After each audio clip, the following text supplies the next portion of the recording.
आप बर्दाश्त कर सकते हो नहीं। और हमारे भाई आपका कोई ठिकाना नहीं रहा, कभी तो कृष्ण के बन जाते हो, कभी हनुमान जी के बन जाते हो, कभी दुर्गा माँ के बन जाते हो, कभी लड्डू गोपाल के बन गए, अब तो सारे श्याम बाबा के होलिए। बोलिए मेरी पहचान मेरा काटू वाला श्याम। एक स्थिरता रखो, राम कृष्ण दो एक है अंतर नहीं में, भगवान सब पूज्य है, एक इष्ट बनाओ।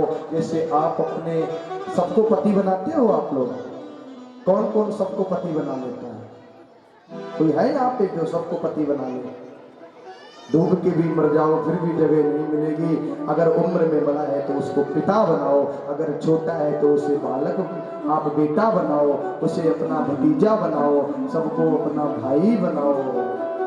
वो आजकल दुकान में जाते हो 70 साल का है, तुम 30 साल की हो, कहता भाभी जी ये सूट डालो आपको बहुत अच्छा लगेगा। डालना आपको, वो बताएगा ये सूट डालो। 70 साल का व्यक्ति आपको भाभी बोलता है और ये सूट डालो, आप बड़े खुश होते हो। अरे सूट आपको डालना है, दुकान वाला बताएगा क्या ये बहुत अच्छा लगेगा, आप प्लीज डालो ना इसको। स्पेशल ये ना कोई आपकी फोटो पे ब्यूटीफुल लिखे, लाइक कमेंट करे, आप बड़े खुश होते हो। और पहले कोई लिख देना तो झगड़े हो जाया करते थे। पहले कोई घर में प्रवेश करता था तो हमारी घर की जो बहुएं होती थी वो इतना घूंघट रखती थी, और जो बेटी होती थी वो खोल के रखती थी, लेकिन सर में घूंघट रखती थी। पता लगता था ये घर की बेटी है, ये बहू है। जो बाहरी व्यक्ति आता था बेटी को नमस्कार करता था और बहू समझ में आ जाता था। अब तो यही पता नहीं लगता ये बेटी है कि ये बहू है।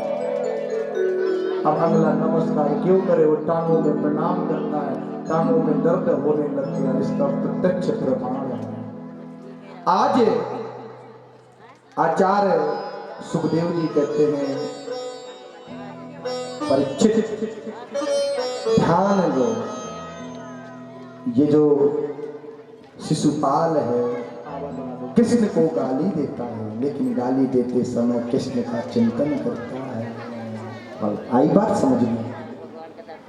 जब ये कृष्ण को गाली देता है तब ये कृष्ण का चिंतन करता है। गाली देते समय भी उसकी आंखें सामने कृष्ण की झांकी में घूमती हैं, कृष्ण को याद करता है। काम भय से, द्वेष से, स्नेह से गोपियों ने कृष्ण की उपासना की, यद्यपि उनका काम हमारे काम जैसा नहीं था। गोपियों के प्रेम को हमने काम की संज्ञा दे दी। शिशुपाल ने कृष्ण से द्वेष से उनका स्मरण किया, उनको भजा। कंस ने कृष्ण को भय से भजा। भजन करने की पद्धति भिन्न है, इससे कोई अंतर नहीं पड़ता। कोई किसी का शत्रु है, कोई किसी का मित्र है, कोई किसी का बंधु है, कोई किसी का स्नेही है, कोई किसी का स्वजन है, लेकिन आप किसी से कोई भी रिश्ता रख लो, आप कैसा भी रिश्ता बना लो किसी से भी, लेकिन रिश्ता ऐसा बनाओ, सबको जैसे पति नहीं बना सकते ऐसे ही इस सांसारिक जीवन में आप रिश्ते समझकर बनाओ। ये हमारा भाई बनने के लायक, ये हमारे भतीजा बनने के लायक है। रिश्ते बनाना भी बहुत जरूरी है, और सबको अगर आपने पति बना लिया तो फिर कैसे बेड़ा पार होगा। पति एक ही होता है, वो आपका देवता है। और आजकल मैं तेरे को छोड़ दूंगी, बहुत जीवन हो गया, मैं तेरे साथ नहीं रहने वाली, तूने तो मेरा जीवन ही खराब कर दिया। आप कह देते हो बार बार में, शर्म के मारे हम घर छोड़ के भागाते हैं। तुम्हारे कई तो पति पत्नी लड़ती होती है, हम उसी समय वापस हो जाते, कहीं ऐसा ना हो बोले पंडित जी आपके चक्कर में तो हमारे घर झगड़ा हो गया। आपका कथा का मुख्य सार है, आप आज से ही भगवत भक्ति में लग जाओ, और सबसे पहले सेवा करनी चाहिए अपने पति की। ब्राह्मणों से भी ज्यादा सेवा करने के अधिकारी आपके कौन है? कौन है? तेजी से बोलो, झगड़ा है कभी तो आप बोलना। सबसे ज्यादा सेवा के अधिकारी हैं तुम्हारे पति। अगर तुमने पति की सेवा नहीं करी तो कितना भी भागवत सुन लो, कितना भी ब्राह्मणों को भोजन करा लो, जब भी तुम्हारा सार तत्व है। तुमने अपने पति की सेवा नहीं की। जिस पति ने अपनी पत्नी को पत्नी नहीं समझा, फिर उसका क्या होगा? चलो ऐसे भी तो सुना दो। चलो पतियों के बारे में तो कुछ नहीं बोलते, वैसे बेचारे यहाँ आते नहीं तुम्हारे घर की वजह से। महाराज इसलिए शादी नहीं करते क्या? इसीलिए वो बेचारे कथा में नहीं आते। देखो, पति चाहे जैसा भी हो, स्त्री का परम धर्म है उसकी सेवा। आज गणिका ने अपने पति की बुद्धि को ठीक किया।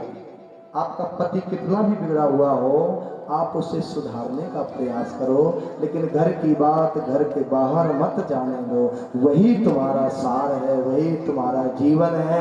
ब्राह्मणों से भले ही बता दो, ब्राह्मण कभी तुम्हारी बात किसी दूसरी सिठाने से नहीं कहता, दूसरी सिखाने के बाद तीसरी सिखाने से नहीं कहता। वही ब्राह्मण है। इतना बड़ा रिसाइकल बैन है उसके पास कि उसको वो कूड़ादान बनाता रहता है, बड़े बड़े यज्ञ के माध्यम से उसको ध्वस्त करता रहता है। तुम जब बिल्कुल सिस्टम पानीपत कोर्ट में पहुंच जाता तब याद दिलाते हैं। आप शंकर जी में जल चढ़ाओ, भगवान का चिंतन करो, हर अमावस्या को ब्राह्मणों को बुलाओ, किसी की बेटी बहन का सम्मान करो, भगवत कथा हो वहां थोड़ा सा धन दो।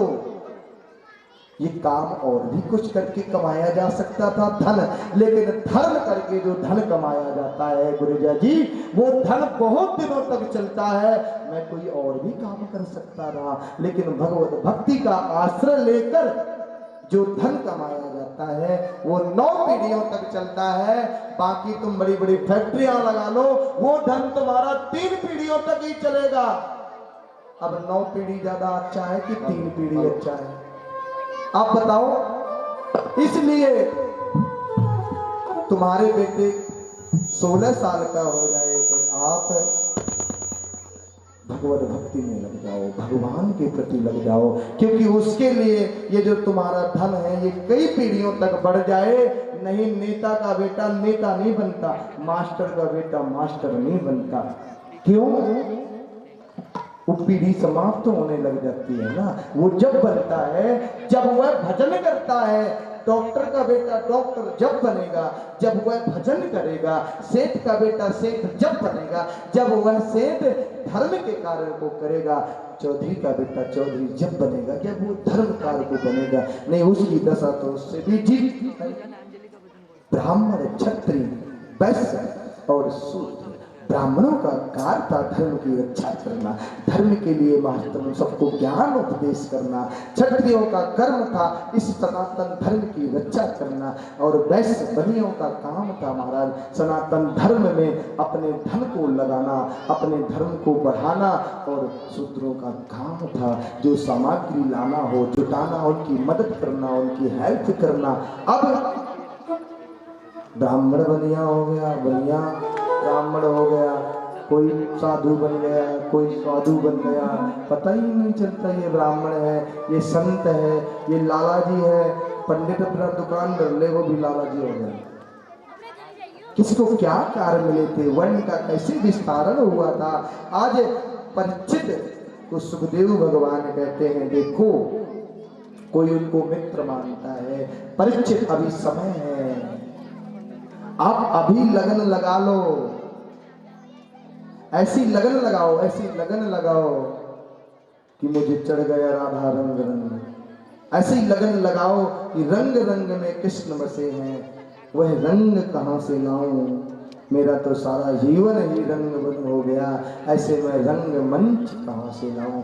जब आप पूर्ण रूप से परिचित लग जाओगे, अभी कुछ नहीं हुआ, आपको सब कुछ प्राप्त हो जाएगा। इसलिए शिशुपाल को मुक्ति मिली जो कभी कभी भक्तों को भी नहीं मिलती। सुखदेव कहते, राजन नारद जी ने तुम्हारे बाबा से कहा था, आप ये समझना शिशुपाल श्री कृष्ण से शत्रुता करी, 3 जन्मों की शत्रुता है उसकी श्री कृष्ण से। पहले हिरण्याकश्यप था, अब प्रहलाद और हिरण्याकश्यप में प्रवेश करते हैं। कथाएं बहुत हैं, लेकिन घुमा फिरा के वहीं कोई स्टेप नहीं छूट रहा, नहीं 10 कथाओं को छोड़ने के बाद एक प्रसंग को हम बढ़िया सुना देंगे, तुम लोगों को बड़ा मजा आएगा। लेकिन कथाएं सब हो, थोड़ा संक्षिप्त में हो, स्टेप बाय स्टेप चले, तभी आनंद आता है। सुबह का नाश्ता शाम को दिया जाए, दोपहर का भोजन 2 बजे दिया जाए, तो आप हिमालय पर्वत जैसे बन जाओगे ना। सिटिंग से लो, सुबह प्रातः काल सूर्योदय से पहले स्नान करो, आप भगवान का दर्शन करो, भगवान को स्नान कराओ, चरना में पान ले लो, 7:15 बजे 8 बजे हल्का सा नाश्ता ले लो, 9 बजे 8:45 बजे निकल जाओ, 9:15 बजे अपने कार पर पहुंच जाओ, 1-2 बजे भोजन लेने आ जाओ, 2:15 बजे 1 घंटा आराम करने के बाद कार पर पहुंच जाओ, 6 बजे यहाँ आ जाओ, हल्का नाश्ता लो, थोड़ा सा भगवान का चिंतन करो, 7:15 बजे 8 बजे फिर भोजन करो, 9 बजे 10 बजे 9:45 पर सो जाओ, सुबह 5 बजे जग जाओ। अब सब सिस्टम बिगड़ गए। ये तुम्हारी क्रिया शैली थी। 11 बजने के बाद हम फोन चाहे ब्रह्मा जी का आए बंद कर देते हैं। 12 बजे तक भी हम जगते रहेंगे, लेकिन 5 बजे जगे और पानी ढाला, शालिग्राम को स्नान इत्यादि जो क्रिया है वह आप ऐसे कार्य तुम करो, जब भी जीवन सार्थक होगा। कहते हैं देखो, जो शिशु पहले हिरण्याकश्यप था, प्रहलाद को बहाना बनाकर इसलिए नारायण को इससे द्वेष किया। हिरण्याकश्यप की पत्नी का क्या नाम था? 1 लाख रुपए नगद मिलेंगे। जो हिरण्याकश्यप की पत्नी का नाम बताएगा उसको पुष्पा बहन जी 1 लाख रुपए नगद देंगी। अब बताओ इधर है कोई? पहले ले आके दरवाओ। पहले आप नाम बताओ, भगवान देंगे। अगर पुष्पा बहन जी नहीं देगी तो क्या नाम था हिरण्याकश्यप की? आप नहीं बताएंगे? ब्राह्मण देवता, आप तो पाठ कर रहे हो, आप कौन नाम बताएगा? हिरण्याकश्यप की पत्नी का क्या नाम था? क्या नाम था हिरण्याकश्यप की पत्नी का? सब भागवत पानी में गई। क्या नाम था हिरण्याकश्यप की पत्नी का? कयाधु। क्या नाम था? कयाधु। बारी माता जय हो। हिरण्याकश्यप की पत्नी का नाम था।